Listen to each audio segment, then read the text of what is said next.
कहानी की शुरुआत एक ऐसे लड़के से होती है जिसका बचपन से एक ही सपना था, दूसरे डिमेंशन तक जाने वाला रास्ता खोलना। लेकिन उसे जरा भी अंदाजा नहीं था कि ये सपना एक दिन उसकी पूरी जिंदगी बदल कर रख देगा। यही हमें छोटा रीड दिखाई देता है, जो एक दिन स्कूल में सबके सामने खड़ा होकर दावा करता है कि वो हिस्ट्री का पहला इंसान बनेगा जो टाइम और स्पेस में सफर करेगा, और साथ ही ये भी कहता है कि उसने पहली जनरेशन की मशीन पहले ही बना ली है। उसे पूरा यकीन था कि इंसान क्वांटम ब्रिज बनाकर डिमेंशन की दीवार तोड़ सकता है, लेकिन उसकी बात सुनते ही पूरी क्लास हंसी से गूंज उठती है।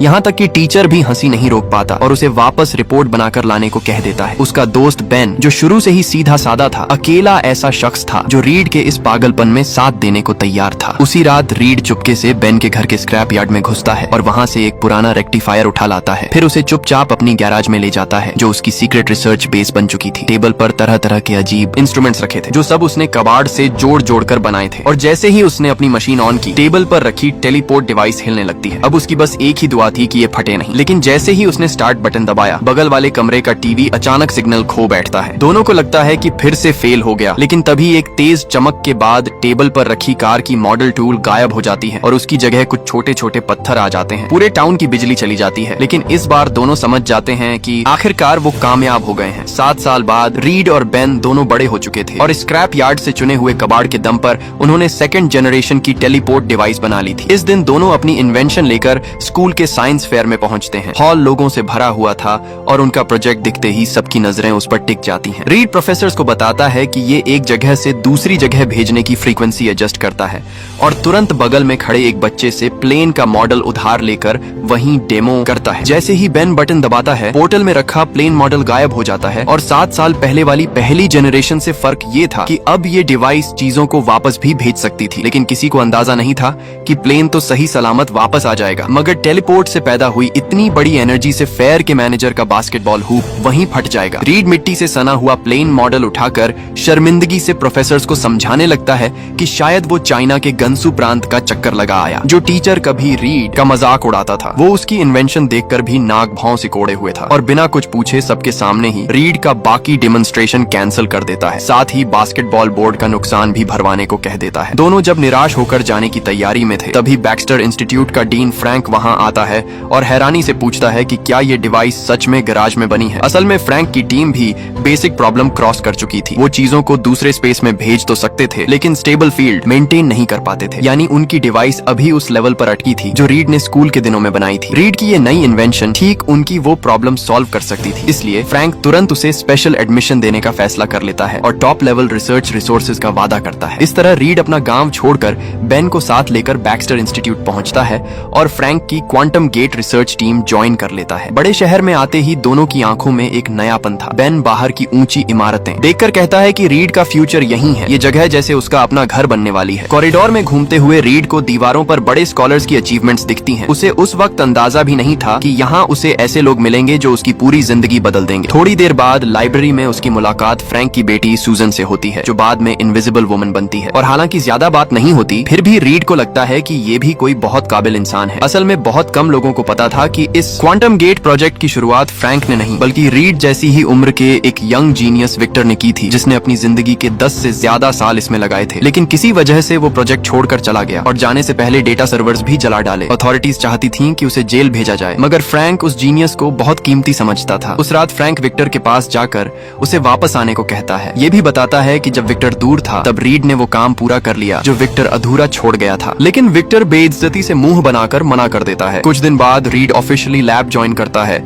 सूजन उसके डिजाइन ड्राइंग्स देखकर हैरान रह जाती है और तभी अचानक विक्टर वापस लैब में लौट आता है। रीड बिना कुछ सोचे उसे अपनी ड्राइंग्स दिखा देता है, लेकिन विक्टर डिजाइन्स पर नजर डालते ही मजाक उड़ाते हुए कहता है कि ये किसी बच्चे की डूडल लगती है और रीड के हेलो करने पर भी उसे नजरअंदाज कर देता है। असल में क्वांटम गेट प्रोजेक्ट का मकसद था एक नया एनर्जी सिस्टम डेवलप करना, ताकि अर्थ के रिसोर्सेज की ओवर एक्सप्लॉयटेशन कम हो सके। और इसी कॉमन ड्रीम की वजह से आखिरकार विक्टर रीड के लिए अपनी नाराजगी छोड़ देता है। अब उन्हें डिजाइन की कमियां गलतियां ढूंढनी थी, फिर ऑर्गेनिक चीजों को टेलीपोर्ट करके गलतियां सुधारनी थी, लेकिन सबसे जरूरी बात थी उन्हें वापस लाना। इसी दौरान फ्रैंक का बेटा जॉन अपने दोस्तों के साथ कार रेस करने जाता है। शुरू होते ही वो 100 मीटर पीछे छूट जाता है और जब बड़ी मुश्किल से पकड़कर इतराने लगता है तो एक ऐसी घटना होती है जिसकी किसी को उम्मीद नहीं थी। फ्रैंक उसे हॉस्पिटल से ले आता है। चेहरे पर निराशा साफ थी, क्योंकि जॉन सूजन जितना ही स्मार्ट था, फिर भी दिन भर मौज मस्ती के अलावा उसे किसी सीरियस चीज की परवाह नहीं थी। फ्रैंक साफ कह देता है कि कार वापस चाहिए तो स्कूल के लैब में आकर हेल्प करनी होगी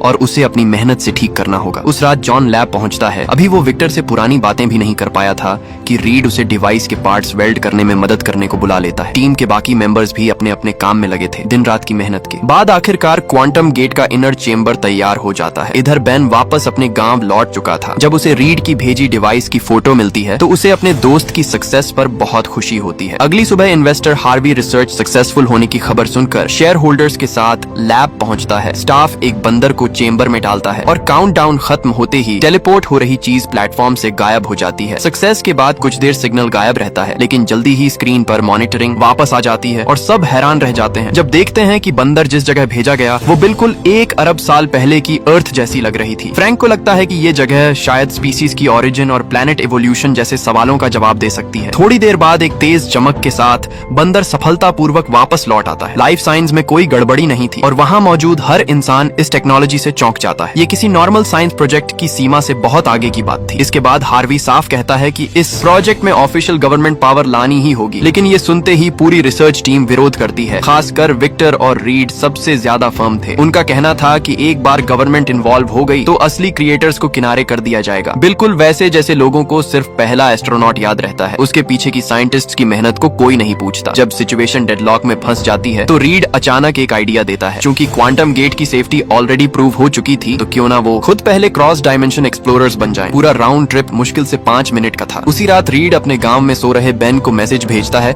और कहता है कि वो चाहे कुछ भी हो जल्दी आ जाए, क्योंकि रीड के दिल में उसकी सक्सेस के पीछे हमेशा से बेन का साथ था। कुछ घंटों बाद रीड, बेन, विक्टर और जॉन सब मिल जाते हैं और सब तैयारियां पूरी होने के बाद चारों एक साथ टेलीपोर्ट पॉड में घुसते हैं। एक जोरदार झटके के बाद वो सक्सेसफुली उस दूसरे डायमेंशन में पहुंच जाते हैं जहां एक अजीब सी ग्रीन एनर्जी फैली हुई थी। चारों पॉड से बाहर निकलते ही सबसे पहले जमीन में फ्लैग गाड़ते हैं और फोटो लेते हैं।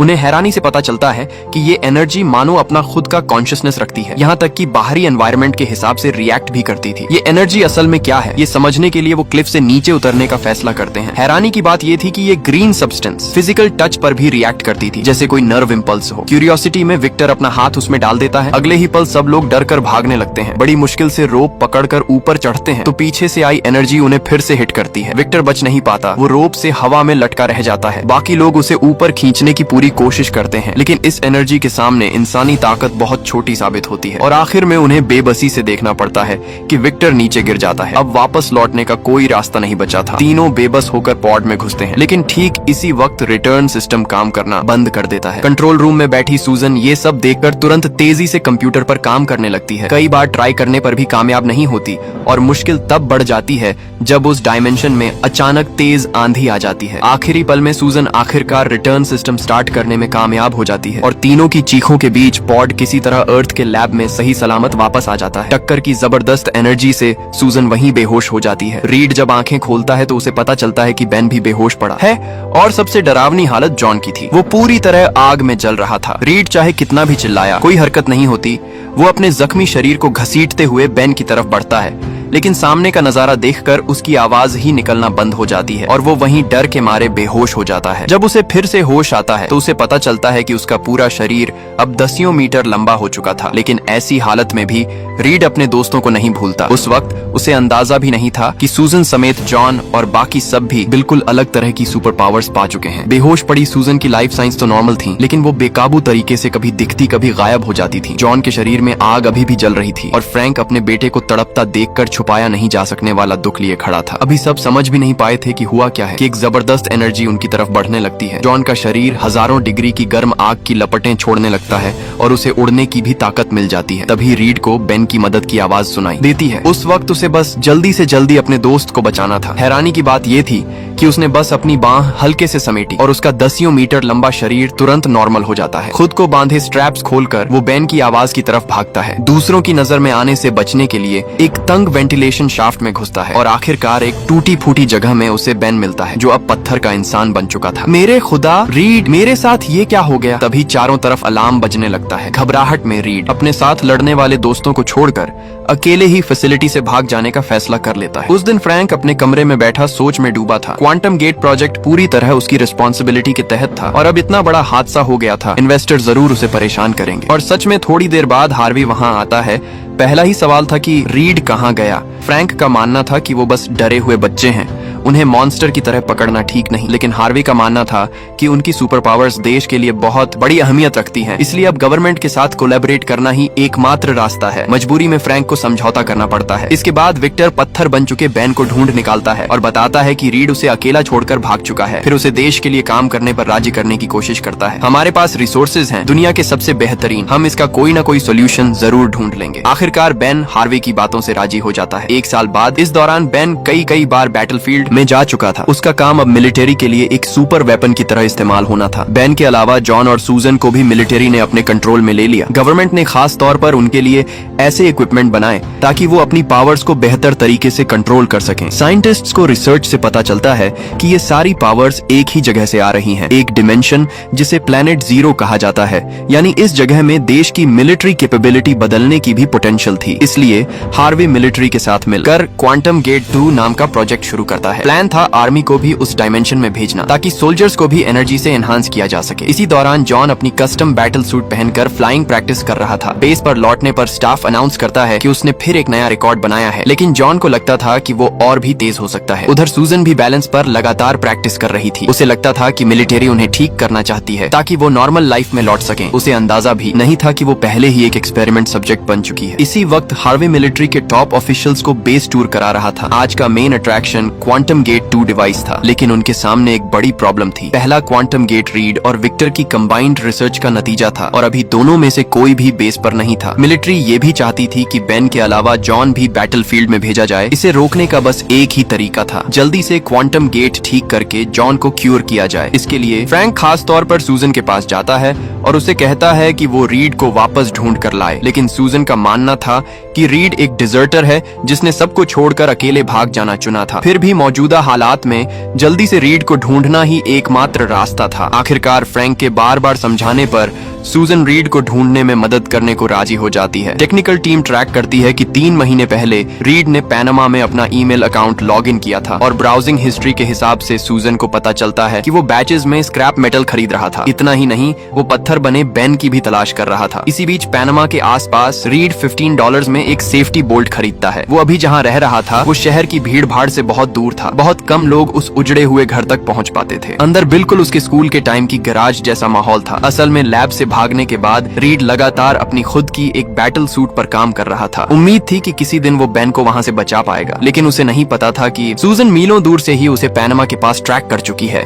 इस दिन जैसे ही रीड ने वेबसाइट पर लॉग इन किया, उसका IP एड्रेस सूजन और बाकियों ने पकड़ लिया। इसके तुरंत बाद हार्वी बेन के पास पहुँचता है और बताता है कि मिलिट्री ने उसके लिए एक नई मिशन तैयार की है, बिना ये जाने कि मिशन का टारगेट उसका अपना अच्छा दोस्त रीड ही है। इधर रीड अपने घर के बाहर कार फिक्स कर रहा था। अचानक पास रखी डिवाइस से अलार्म बज उठता है। उसे समझ आ जाता है कि मिलिट्री ने उसे ढूंढ लिया है। बिना कुछ सोचे वो सीधा जंगल में घुस जाता है, लेकिन ज्यादा दूर नहीं भागा था कि आसमान से उतरे सोल्जर्स उसे रोक लेते हैं। अच्छी बात ये थी कि रीड तुरंत रिएक्ट करके अपनी 40 मीटर लंबी बांह फैलाता है और सामने खड़े सोल्जर को पेड़ पर फेंक देता है। अपनी पावर्स के दम पर वो जल्दी ही सारे सोल्जर्स को खदेड़ देता है। तभी उसका पुराना दोस्त बेन आसमान से नीचे उतरता है। तुम यहीं छुपे हुए थे। Why? This is all my fault। Read को इस तरह बेन पकड़कर प्लेन में बिठा लेता है। अपनी पहले वाली भागने वाली हरकत के लिए रीड को बहुत अफसोस था। फिर भी वो बेन से प्रॉमिस करता है कि वो सबको ठीक करने का कोई ना कोई रास्ता जरूर ढूंढ निकालेगा। लेकिन चाहे दोनों पहले कितने भी अच्छे दोस्त क्यों ना रहे हों, बिट्रेयल झेल चुके बेन के लिए दोबारा ट्रस्ट बनाना आसान नहीं था। कुछ ही देर बाद रीड को सक्सेसफुली मिलिट्री बेस वापस लाया जाता है। ये सुनते ही सूजन तुरंत उससे मिलने आती है और बताती है कि उसने ये सब मजबूरी फ्री में किया, क्योंकि उन्हें रीड की क्वांटम गेट ठीक करने में मदद चाहिए थी। इसके बाद रीड को क्वांटम गेट प्रोजेक्ट बेस ले जाया जाता है। थोड़ी देर बाद फ्रैंक भी वहां पहुंच जाता है और रीड प्रोजेक्ट के डेटा में कुछ एडजस्टमेंट्स करता है। दोनों का एक ही मकसद था, बाकी सबकी सुपर पावर्स ठीक करना, लेकिन जॉन को शायद ये सब पसंद आ रहा था। रीड के डेटा एडजस्ट करने से पहले फ्रैंक खास तौर पर जॉन से बात करने जाता है, कहता है कि जल्दी ही वो सब अपनी पुरानी नॉर्मल लाइफ में लौट जाएंगे, लेकिन जॉन को ये बात मंजूर नहीं थी। आखिर उसे तो फ्रैंक ने ही जबरदस्ती लैब में हेल्प करने भेजा था, अब क्यों वो किसी और के हिसाब से जी। सब तैयारियां पूरी होने के बाद मिलिट्री क्वांटम गेट फिर से चालू करने की तैयारी करती है। प्लान था कुछ सोल्जर्स को उस डायमेंशन में भेजना। एक तेज चमक के साथ वो सब सक्सेसफुली टेलीपोर्ट हो जाते हैं। बेस पर आ रही फुटेज में रीड को हैरानी से नजर आता है कि वहाँ का लैंडस्केप बदल चुका है। हार्वे तुरंत सोल्जर्स को सैंपल्स इकट्ठा करने का ऑर्डर देता है। तभी एक टीम मेंबर को कुछ किलोमीटर दूर हीट सिग्नल डिटेक्ट होती है। वो सिग्नल उनकी तरफ ही बढ़ रहा था। दूरी कम होते होते उन्हें दिखता है कि वो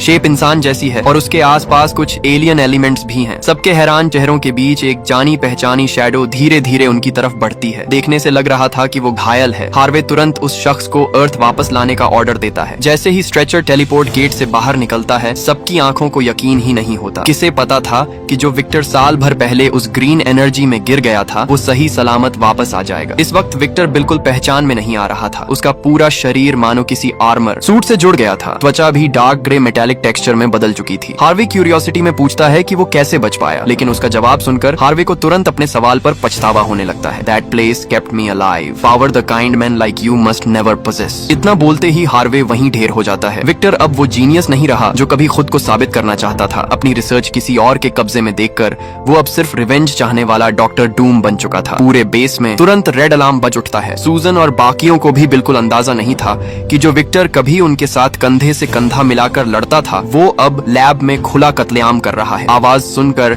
जब रीड और बाकी लोग वहां पहुंचते हैं तो जमीन पर दर्जनों लाशें पड़ी थी। इस अफरा तफरी में जॉन अचानक हमला करते करते बचता है। वो लगभग अचानक आई सूजन को ही चोट पहुंचा देता। अब उन्हें सबसे ज्यादा फिक्र फ्रैंक की थी। अच्छी बात ये थी कि विक्टर को अब भी पुरानी यादें याद थी, इसलिए उसने रोकने आए फ्रैंक पर हाथ नहीं उठाया। बस इतना कहा कि वो अपने असली घर उस डायमेंशन में वापस जाना चाहता है। दोनों जब इस बात पर बहस कर ही रहे थे कि जॉन और सूजन भी उसे रोकने पहुंच जाते हैं, लेकिन विक्टर कहता है कि अब बहुत देर हो चुकी है। Earth is dying. किसी को उम्मीद नहीं थी, लेकिन आखिर में वो फ्रैंक को मार डालता है। इसके बाद बिना पीछे मुड़े वो क्वांटम गेट में घुस जाता है। रीड बिना सोचे उसके पीछे भागता है, लेकिन विक्टर की जबरदस्त एनर्जी उसे वहीं उछाल देती है। और सबसे खतरनाक बात ये थी कि विक्टर ने जबरदस्ती टेलीपोर्ट चेंबर एक्टिवेट कर दिया, जिससे सिस्टम ओवरलोड होकर पूरी तरह कंट्रोल से बाहर हो जाता है। अगर ये रुका नहीं तो क्वांटम गेट एक ब्लैक होल बनाकर पूरी अर्थ को निगल जाएगा। उस वक्त उस डिमेंशन में विक्टर के पैरों के नीचे से एक विशाल एनर्जी पिलर उठती है, बिल्कुल जैसे सन वुकोंग की गोल्डन स्टाफ हो, सीधे आसमान तक जाती हुई। और उस विशाल एनर्जी से बेस पल भर में चूर चूर हो जाता है। किसी को कुछ समझ आता उससे पहले ही सबको उस डिमेंशन में खींच लिया जाता है। वहाँ पहुँचते ही उन्होंने विक्टर को लाइट कॉलम के नीचे एनर्जी अब्सॉर्ब करते देखा। उसे रोकना ही था, वरना अर्थ का बचना नामुमकिन था। जॉन बिना सोचे समझे सीधा उस पर टूट पड़ता है, लेकिन अटैक करने से पहले ही विक्टर के कंट्रोल किए हुए पत्थर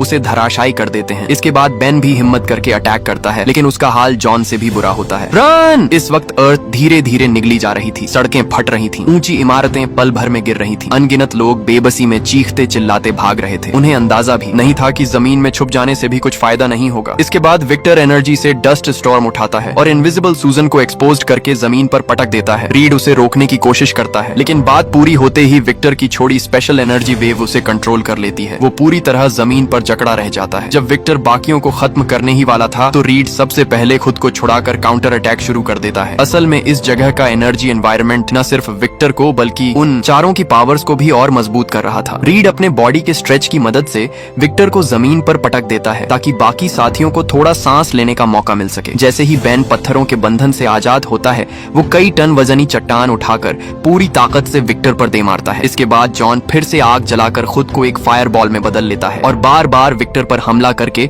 उसका ध्यान भटकाता रहता है। इसी मौके पर बेन भी फिर से अटैक करता है। आखिरकार ब्लैक होल की जबरदस्त खिंचाव और चारों की मिलीजुली ताकत से विक्टर पूरी तरह उस एनर्जी वॉर्टेक्स में समा जाता है। सूजन तुरंत एक एनर्जी शील्ड बनाकर सबको उसमें कवर करती है और सक्सेसफुली अर्थ वापस पहुंच जाती है। जैसे ही सब जमीन पर उतरते हैं, ब्लैक होल भी धीरे धीरे बंद होने लगता है। क्राइसिस खत्म होने के बाद मिलिट्री चाहती थी कि चारों को कैद करके फिर से वेपन की तरह इस्तेमाल किया जाए, लेकिन इस बार उन्होंने साफ इनकार कर दिया क्योंकि क्वांटम गेट का कोर डेटा सिर्फ इन चंद लोगों को ही पता था। आखिर में उन्होंने इसी बात को निगोशिएशन की शर्त बनाया और ऑफिशियल मॉनिटरिंग से आजादी हासिल कर ली। गवर्नमेंट ने उन्हें बैक्स्टर की सबसे ऊपरी फ्लोर भी दी, जहां चारों चारों ने अपनी खुद की लैब बना ली। मूवी के आखिर में वो सब उस बिल्डिंग की छत पर खड़े हैं और अपनी मुश्किलों से गुजरी इस टीम को ऑफिशियली नाम दिया जाता है फैंटास्टिक फोर। लेकिन ये तो बस शुरुआत थी, आगे भी उनके लिए बहुत सी नई चैलेंजेस इंतजार कर रही थी।